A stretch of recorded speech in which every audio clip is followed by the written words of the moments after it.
কথা নাই, নবীজির চোখের পানিটা মুইছে তিনি চলে আসবেন। এমনি মহিলা ডাক দিয়ে কয়, রে যুবক, এই দিকে যাবা না ওই দিকে যেও।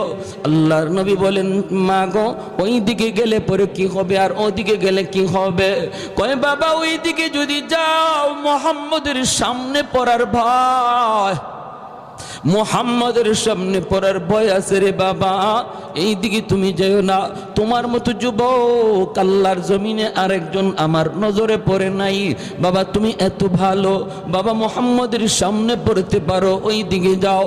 এইবার নবীজি চোখের পানিটা বইসা কয়, মা গো, মুহাম্মদ সম্পর্কে তোমার ধারণা কেমন? কয়, বাবা ধারণা তো ভালো না, মুহাম্মদ তো অনেক গরম মানুষ, খালি গরম কথা, খালি গরম কাজ, নরম বলতে কিছু নাই, শুধু রক্তপাত।